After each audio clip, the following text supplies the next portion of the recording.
Hello, everyone. I'm Kathleen, and today I'm here with Larry and Kurt Benrud. Hi, Kurt. How you doing? Hey, Kathleen, I'm fine. Larry, how Hi. you doing, sir? Oh, I'm doing pretty great. It's good to see you. Good, good to We're see you. so glad you're joining us. Thank you. So tell us, when did you first get the acting bug? Well, it pretty much hit me in spades when I was in 10th grade. It had been kind of formulating under the surface, but I got cast in the school play, got to play a police sergeant whose job was to interrogate a young fellow and had the classic line, "Come clean, young man. Make things easy on yourself." I love it. I do too. I didn't know it was supposed to be funny, and it really kind of upset me when I got laughter from the audience. I didn't know anything about playing straight, playing comedy, or any of that kind of stuff. I was just up there giving my lines with feeling. Was that in Raleigh?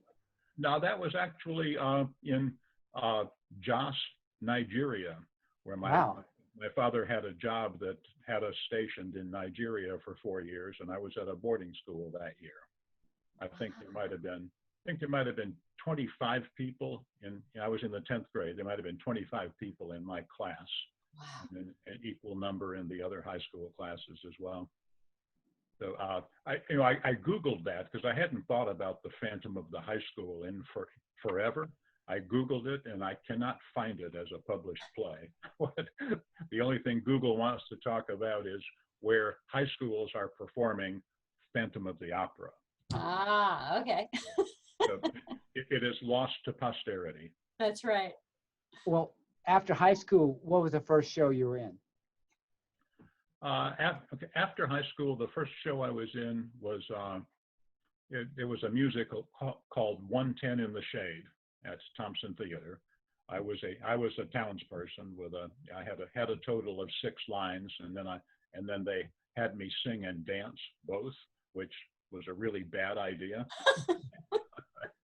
But then later that same semester, I played Lenny in Of Mice and Men. All right. And that was one of my all-time favorite roles. It was still really, I have to say, it was the first time that I got a major role in something. Right. That's so great. Have you ever gotten really great acting advice from someone? Well, the thing that sticks out in my mind the most was something that Roy Dix said a long time ago, and he was talking specifically about performing Shakespeare. Oh. He said the most important thing is to make sure you understand what you're saying. Mm-hmm. Even if the words don't mean something to the audience, at least they're going to get the way you're playing it. You know, if you have it in your mind that when I say this is what I mean, then it's going to come across. So that's probably the most important thing there. I remember being backstage with Jack Hall, a show that he and I were in, one of my few Raleigh Little Theater shows. And I remember hearing him imparting wisdom to other people, and I don't remember what the specific things were, but when I heard Jack Hall say them, I wrote them down. That's smart. I think so, yeah. Do you have a favorite theater or film actor? There are a bunch that are in the upper echelon, but don't really have one I could say is a favorite. I mean, I like Patrick Stewart quite a bit, and Liam Neeson. Right. I like both of those quite a bit, and then there are bunches of them that have been in movies that I've seen over the years that I've always enjoyed. Television, probably Sam. Was it Sam Waterston? Is that the guy? Yeah, he's a great actor. Yeah. He was super, and the other fella in the same show that played Lenny Briscoe in. Oh yeah. Yeah, and he was Baby's father in Yep. Dirty Dancing. But the name Jerry Orbach. Yeah, Jerry Orbach. Yeah. Those are 2 really good fellas there as well. Uh, Bob Hoskins. Oh yeah. Yeah, I've seen him. The first time I saw him was he was playing Iago in a BBC version of Othello, And then the next time I saw him, he was in Who Framed Roger Rabbit. Yeah. Now there's range. There's range, yeah. Do you have a story about what happened at your worst audition? Well, the one that was worst from my end was the one where I totally blanked doing my 1-minute monologue. I've got about, I don't know, 20, 25 seconds into it, and all of a sudden I didn't know what else, and I couldn't recover. And John McElwee was the casting director, and he said, just take a deep breath and start again. And I took my deep breath and I got ready to start again. And I said, you know what? It's not going to come to me. I'm pretty much wasting your time. That was the one that was, where I blew it the worst. Ugh, but so frustrating. I have another one where it was a whole lot more unpleasant because the first night of the audition, when it was back in the day when telephone call was the only way they'd contact you. And as I was leaving, the director said to me, Kurt, I want you to come to callback tomorrow night. And I thought, oh, so I don't have to wait for a phone call? No, come to callback tomorrow night. Okay, so I did. And they had all of us that were reading for the male parts, they had us sitting in chairs at the back of the stage. Okay, and actually, it might have been all of the called back people sitting at the back of the stage. And then he was calling up different combinations of people. And I sat there the whole time and never got called up. And yeah, I know that. Right? I kind of bear a grudge against that fella. Right? Wow. I think I would have fallen off my chair on purpose or something, like to make, a scene to get noticed. Yeah, when it was all over, it was, I'd have to say that was the most uncomfortable I've ever been. Right. I just kept seeing people coming and going up there, and then he said, okay, thank you all for coming tonight. Oh. And I sat there for a moment, and I just said, well, whatever, So I guess you weren't cast. You are correct. I was not cast. I did sign on to work on the running crew with that show. I'm not sure why. Do you have a favorite show, and if so, why? A favorite one that I was in?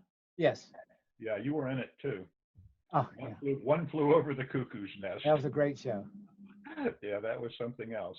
I remember you said something very kind to me at the audition, and then I remember me complimenting you on something that you did at a rehearsal one night, and you sloughed it off as a "'tweren't nothing" type of a thing. I remember I was auditioning for that, and of course I was still young enough to play McMurphy, and I remember and she had great talent to come out from McMurphy, but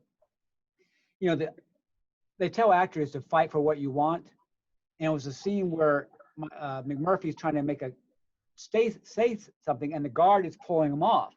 Well, the actor auditioned for the guard wouldn't even let me get the lines out, and he kept dragging me off. Let me audition first. That's why I wasn't cast. But I'm just saying I couldn't even get my lines across. He wouldn't let me get my lines out. Well, I wasn't even intending on auditioning for that. I went along to support a couple of friends that were going to audition. One of whom didn't show up.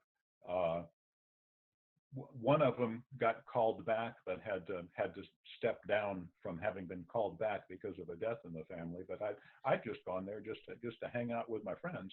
Right. And then I remember being asked, well, aren't you going to read? Okay. Well, that was directed by Maggie Rasnick, correct? No, Linda and Rick. Oh, Linda. Yeah. Oh, Maggie was in it. Yeah, that's right. That's right.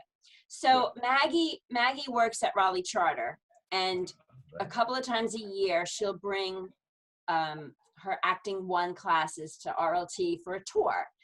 Okay. And she always contacts me, and basically it's really just a walk down memory lane for Maggie and I. We go into every, the theaters, we talk about the shows that we were involved in, but she always brings that up. She always brings up bring up Cuckoo's Nest? Yes, always. I was in a couple of summers ago. I was in Cedar Share's production of The Miracle Worker, and Seth Seth Bloom had been McMurphy, and I was Chief Bromden, and Maggie was Nurse Ratched back in the day, and Seth was also in Miracle Worker, and when I came in for costuming, Seth was there being costumed as well, and Maggie was the one that was measuring us. And I said, well, this is reunion time here, isn't it? Whoa, wow. Yeah, I should have been looking around. Where was Larry? He should have been I there. know. Exactly. I did moving pieces for him a couple of summers ago. That was a fun experience. What was that? I did moving pieces for him where we walked around town and the cast follow us to different locations. Uh-huh. Okay. So great. Is there a role that you've always wanted to play? Well, I always wanted to play Hamlet, but I think that's in my rear view mirror now. Right? I think the best I could do in that nowadays would be Polonius. I think I probably aged out of the uncle father as well. I have played the gravedigger in Hamlet, and I really enjoyed that. It was after a period of time where I had decided I didn't have time to be in a play, and I probably sat out maybe 3 or 4 years, I guess, and saw that they were doing Hamlet at Theater in the Park, and so I emailed David and I said, "Have you got somebody in mind for the gravedigger?" And he said, "No." And I said, "If someone gets cast as the gravedigger, how many rehearsals will he have to come to during the week?" And he said, "Well, probably just one until Tech Week. And since he doesn't come in until Act 5, how early would he have to be at the theater on performance nights?" And he said, "Probably 9 o'clock." I said, "I'll see you on audition night." Great. Oh, Yeah. that's great. So I always wanted to play Edmund in Long Day's Journey to Night. Aged out of that. Then I set my sights for Jamie, Long Day's Journey to Night. I've aged out of that. And I might have aged out of Tyrone by now, too. I think we got to stop this aging out business. Yes, we do. I know. It's just ruining everything. Kurt, do you have a certain type of actor that you like to be on stage with? My favorite type of actor to be on stage with is the one that enjoys being on stage with me. Well put. Yeah, I really get along with just about anybody, but there are times when I come away with this golden glowing feeling that I don't always have, but I've never been able to pinpoint what it was that caused it. Right. It probably has a little something to do with me not having screwed anything up. Well, yeah. Oh, yeah. That's usually how I feel when I come off stage. I didn't screw up. I know. I don't think. I realize I'm still on stage. Oh. Yeah. Well, we used to when I used to do comedy sports a long time ago. It's called Comedy Works nowadays. But this one other fellow that had started about the same time I did, we were always talking about how yeah, I tell you what, this is fun, but I get on that field and I really suck eggs. And then one night, I saw Patrick someplace after he'd been in a show, and I wasn't there that night. And I said, "So how'd you enjoy the show last night?" He said, "Oh, it was great. And I didn't suck eggs."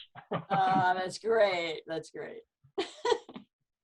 Well, we all have great moments on stage. Can you think of a great moment you had on stage and why?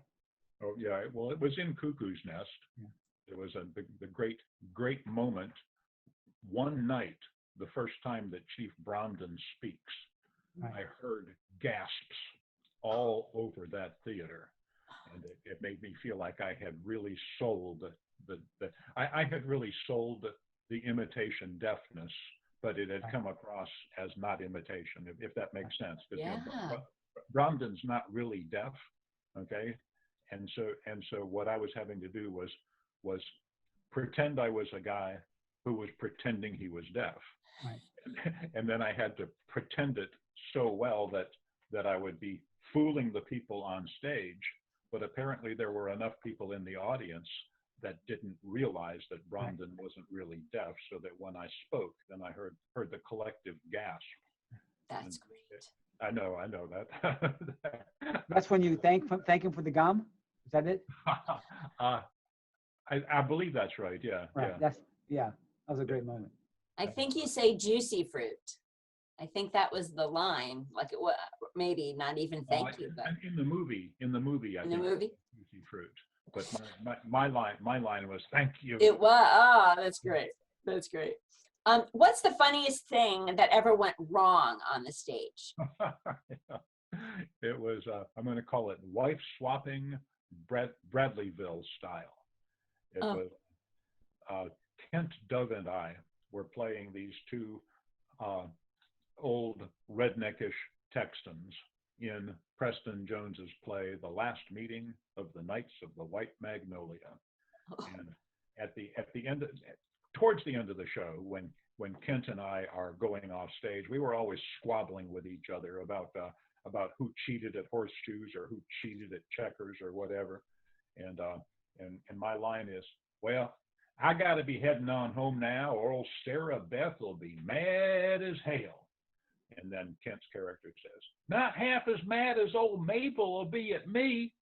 And then we go into squabbling over whose wife gets the maddest. And we go on off stage saying the names back and forth. Well, one night, for whatever reason, when I'm supposed to say, old Sarah Beth will be mad as hell, it came out, or old Mabel will be mad as hell. Oh no. And then Kent, of course, he just picked it up and says, not half as mad as Sarah Beth will be at me. Because there's never a point prior to that our wives' names are an issue. Oh, so you guys had to switch. Yes. So it didn't matter to the audience, but backstage, everybody else is cracking. And we come through the door, and the first person that I meet is Roel Gorman. He was in the show, and he says this wife swapping Bradleyville style has got to stop. That sounds like funny. Oh, that's funny. Yeah, that was definitely the funniest thing that ever happened. Well, that just shows though that Kent really was listening to you. right. Oh, yeah, he was on top of it for sure. Actually, in that same show, now that I remember it, there was a moose's head on the wall up above the door, and one night when Ed Smith's character left, he'd always leave and slam the door, and he slammed the door so hard that the moose's head fell down. I mean, it was perfect because what the show is all about is that everything's falling apart, because it is indeed the last meeting of the Knights of the White Magnolia, where we're trying to keep up our this noble, but from our point of view, it's a despicable organization, but to them it was noble, and it's on its last leg, and have the head fall down and hit. Oh yeah. Perfect. Occasionally I'll tell actors who I've never worked with, after we come off stage and we're backstage, and said, I think that scene went really great, but you called me Larry on stage. But they probably didn't, right? No, they didn't. Now we already might know the answer to this. If you couldn't be an actor, what else would you want to do in the theater profession? I know you direct and you review shows, but is there anything else you'd want to do? Yeah, I would probably want to direct if I couldn't act. Right. And now, they always said, those who can do, those who can't teach. Well, the ones who can't do that either, they write reviews. That's fun. How did you get into that, Kurt? The writing reviews? They're really kind of odd. Over the years, I've always been on a chit chat basis with Robert McDowell. He actually he wrote the first review of me when I played Lenny in Of Mice and Men. He wrote a review of me in that, and he's the only. Now, I don't remember enough out of that review to be able to quote from it, but I do remember there were twice he was quite kind to me. I played Feste in Twelfth Night, and he said that I stole the show. And then when I was the gravedigger, he did, you know, just in Hamlet, he had this hyperbolic praise of the cameo role of that. So I've always been on good terms with him, but I started this conversation with him about how he's having to write all these reviews. Does he have other people writing along with him? And he said no, but he'd like to get someone. And I didn't think anything more about it. I mean, I have a master's degree in English, so theoretically I know a little something about writing. Okay, but the every now and then he would bring it up, you know, over the years. He'd say, well, so have you thought about coming and joining me as a reviewer? And one time I said to him, well, you know, if I could get a reviewing partner, okay, then I probably would do it. And he says, well, okay, let me know. Well, one night, Pam, who is now my writing partner, but prior to that, we had been reading partners at Triangle Radio Reading Service. Mm-hmm. You know, it's called North Carolina Reading Service nowadays, and just plug it real quick. It's a special station for blind people where we read things that they can't read to themselves. Okay. Anyway, so there's my primetime advertisement. Yay! So Pam and I had been reading partners for a few years, and then she stopped. And every now and then we'd get together to do something, and we'd signed up for this Cinema Incorporated that happens at the Rialto Theater, where you pay $20 and you get one movie a month. Yeah. And Robert McDowell's one of the ringleaders for that. So one night we're coming out of the theater, and Robert's there with his entourage around him, and we stopped to talk a little bit. And he says, so Kurt, have you found a writing partner? And Pam says, well, I'm his reading partner. What are you talking about? And then he spells it out, and she says, yeah, we'll do that. All right. Love that. And That's great. The first show we reviewed, of course, was yours, the Velveteen Rabbit. Oh. And that was the one where, as we came, now her boyfriend had come with us to the show as well. And you know, you get the reviewers, you get 2 tickets, and then he bought his own ticket. And I said, well, you guys sit together. I'll take the single seat. And but then, so when it's over, we meet back up again, and we're on the way out. And the first thing she says is the rabbit's ears were too far forward on his head. It was obscuring his face. And I said, now that you mention it, you're right. Okay. And so we took time out, talk about the show. We, back in those days, we'd each write a draft, and then we'd put them together. And, the agreement was soon as you finish the draft, email it to the partner. Okay. And whoever receives one first has to write the final copy. Okay. So that makes it so that if she gets her draft to me before I've done with mine, then I'm stuck. I have to write the final copy. And it was, you know, the idea there, it was a good impetus to make sure that we gave it our best shot at getting it done. Well, so so anyway, we're doing the review on it, and I just, as an afterthought, I put that business about from the Department of Picky, right, mentioned the rabbit's ears. And if I'm not mistaken, because my wife took our granddaughter to see the show the following weekend, and from her description, the ears had been moved back. Ah, see? So the costumer probably read the review and said, oh, I can fix that. Right. You fired her, right, Kathleen? Yeah, but you're right, because by the time the show opens, the costumer is not seeing it anymore, so they don't know what's happening. So thank you, Kurt. Yeah, absolutely. Really, is thank Pam, because the curious thing about most negative comments that go into a review are things that I don't notice until we're talking about it afterwards. Mm-hmm. Mm-hmm. I'm just kind of drinking it in, and then she'll say, well, when such and such happens, you're right. You know, they just I guess my all-time favorite reviewer was Duke Theseus in Midsummer Night's Dream. when they're sitting down to they're sitting there watching the rude mechanicals doing Oh, Right. the tragical comedy of Pyramus and Thisbe, and somebody makes a negative comment about the performance, and Duke Theseus says the best of these are but shadows, and the worst are not much worse. Very, very infrequently do I go to a show that I wish I hadn't gone to, right. but reading stuff that I see fellow reviewers write, I wonder why they didn't leave at halftime, you know. Yeah. Yeah. True. If you could go back in time and talk to the younger version of yourself when you first started doing theater, what advice would you give yourself? First thing I'd say is relax. Yeah. Relax and enjoy it, because obsessing about anything doesn't get you anywhere. I would also say that if you don't understand something, don't pretend, ask.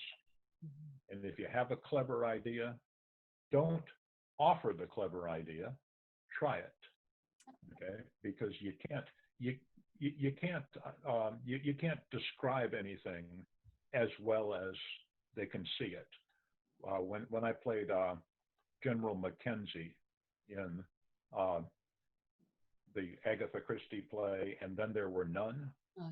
Now General Mackenzie, in the script, he's an Anglo-Scotsman, in that the dialogue is written so that he has total English vocabulary. Okay, but when I went to the audition, I auditioned for General Mackenzie with a Scottish accent.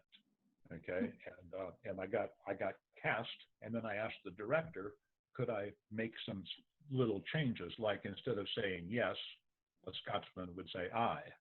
Okay, and all of those kind of things. And so anyway, and she gave me permission to go in and make my little changes so that I was giving an ethnic Scotsman rather than an Anglo-Scotsman. But I had a scarf with it was actually with the Matheson tartan on it, because in my backstory, my wife was a Matheson. Okay. And the reason for that is because my favorite singer is somebody named Karen Matheson, and that way I could pretend I'd been married to Karen Matheson. but anyway, so this when General Mackenzie goes crazy and starts and is expecting he's going to see his wife, I invested the scarf with her. Okay, and so that everything that had to do with his wife, it was to the scarf. And before I went off stage, and I arranged this with Megan Mercerborn was the character that I last spoke with. We had a one-on-one, and then I go off stage, and then my character gets murdered. But I had it so that my character inadvertently dropped the scarf, okay, so that she could pick it up and she could have something to invest in that moment. Oh yeah. Oh, Okay. nice. And so we didn't check with the director on that beforehand. I just told her, I said, okay, Megan, here's something I want to try tonight. Let's fly it and see how it goes. And she said, yeah, sure, okay. And so we did that. And then when we're getting director's notes, apparently I had done such a masterful job of making it look like it was an accidental drop that Megan got compliments during notes for having the presence of mind to pick it up. So apparently I can do a good job of pretending I'm a klutz. That's brilliant. Yeah, What's the first thing you want to do when all this us being locked down and not be able to go out and do theater? What's the first thing you want to do when we go back to maybe a normal life? Is he trying to get me to say I'm going to Disneyland? Yeah. Oh my goodness. Well, I don't somehow celebrate. I've been talking to a few of the people that go with me to plays about how we miss being able Right. to go there and do that. And I'm kind of on the fence about whether I'm going to start reviewing again. It's writing reviews for me has become kind of a chore, and Wow. I like being there. I like thinking about it. I like talking about it, and then sitting down at the keyboard. I don't know if I'm going to do that again or not, but I definitely am very much interested in being there when the lights go down, and I got the roar of the grease paint and the smell of the crowd.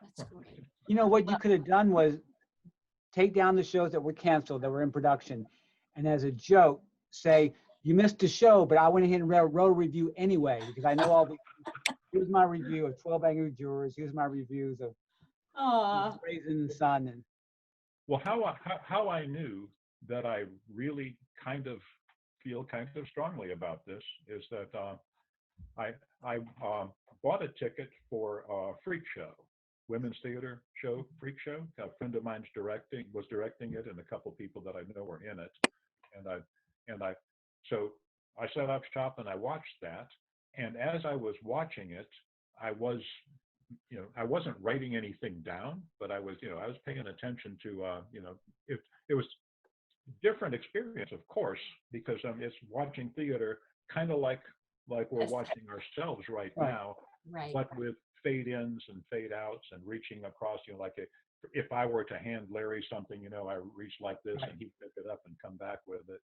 But the it was, to my thinking, from a technical point of view, it was very, very well done. Mhm. And there was a lot of good acting in it, and I really wanted to let them know that I liked it, and so I started to write a review, and I said, no, I don't think so. Mm. Right. Right. They're not expecting it, so I just put a few comments on Facebook, oh, that's good. and then I did tell them from the Department of Picky, wouldn't it have been nice to have a program? Yeah. 'Cause It's all so new. This whole thing is so new to everybody. So. Yeah, I attended Burning Coal's online, where they played the recording of the Diary of Anne Frank Yeah. Oh yeah. a couple of Fridays ago, and watching that on the screen was kind of neat. In particular, because they did it in thrust stage, so where you're sitting, you're seeing audience members on two sides of you as well as seeing it going on. So it's a whole lot like being there and being part of it. But, I did email Jerry Davis after it was over and suggest to him, next week, from now on, when you're doing these, if you could make a program available that can be downloaded or something, because it's even if it could be the same one that they printed before, or it could just Oh, yeah. off of it. And he said good idea, and he emailed me program information Oh. from the one Yeah. that I'd seen, which I thought was great. Oh, that's lovely. Yes. Yeah, Yes. Jerry's always ready to go the extra step, if Oh, good. Yeah. Yeah. Now, Oh, that's- now, Burning Coal was going to host the sonnet readings this year, because the Sonoras Road had closed down, and Pure Life Theater, finding their footings. Okay, I'm going to blank on her name right now, but she who's Deb Royals. Yeah. Deb had double booked the weekend that the sonnets are going on. She had agreed. Yes, she was going to honor the commitment that Michelle had made, and but she didn't write it down. And so when somebody else was looking to rent that weekend, she said, well, yeah, sure. And then I just happened to be in a conversation with her where it occurred to her that wasn't going to work. Yeah. And so an email to Jerry, I said, would you be interested in hosting the sonnets? He said, and a big yes came back. Aw. Right. Lovely. Lovely. We were kind of outgrowing, the sonnet reading was kind of outgrowing Sonoras Road anyway, because on the Sunday night when the big turnout comes, we had all the seats filled and people in the lobby, Right. and so a bigger venue was we're going to have to be doing that anyway. Right. But Right. I still wanted Michelle to get right of first refusal on it. Because, you know, she was the one that you know, that originally said yes when I suggested that. Okay. I could tell if you want me to, I could tell the story of how that came to pass, that the annual reading of the sonnets happened. But I don't know if you. Sure. Sure. Go right ahead.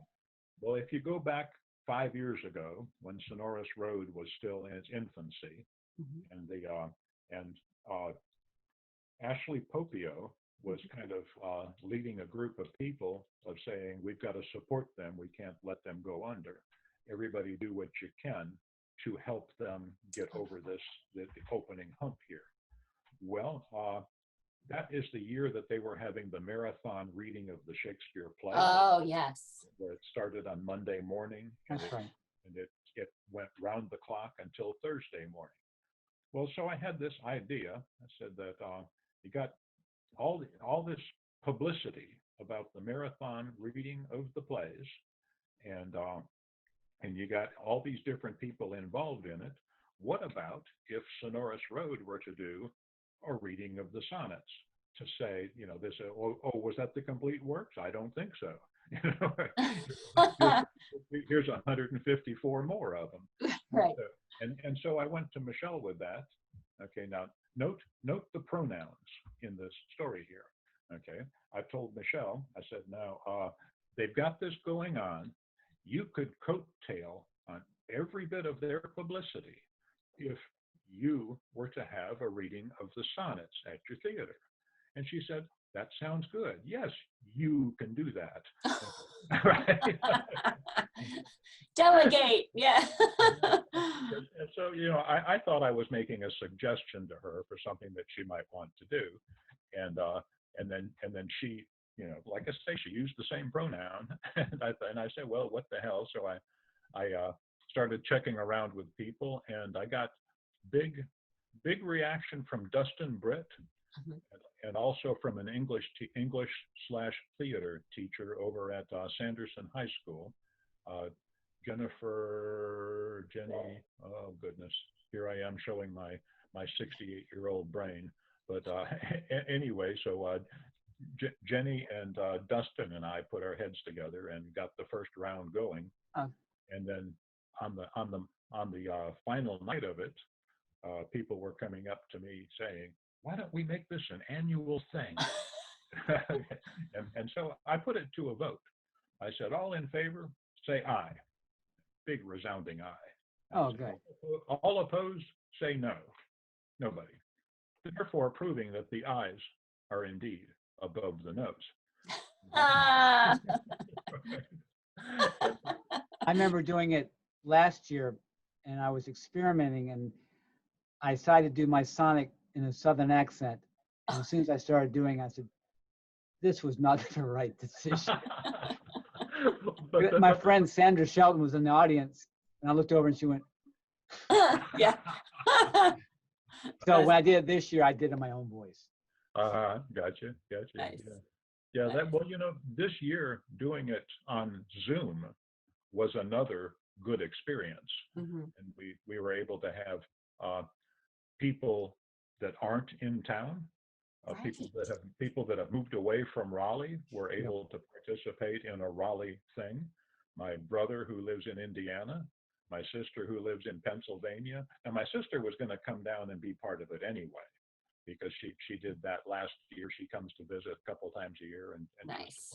decided last year to be, you know, to schedule it for then. But there's somebody in Washington State that used to live in Raleigh that when he saw it on Facebook that it was going to be done on Zoom, he was so tickled about that. And and so I can't say 100% sure, but it's possible that the annual Raleigh reading of the sonnets next year might be in two parts, one live and one on Zoom. And with the live people having the option of joining Zoom as well or not. Good. Yeah. And some people will want to do the same one on Zoom that they did live, and some people will want to do a different one. I'm sure you guys know Rebecca Jones. Yeah. Jones. Yeah, she always does something creative with hers. Not now. Last year she came walking in with her dog, wire-haired dachshund. Yeah. Picked her up.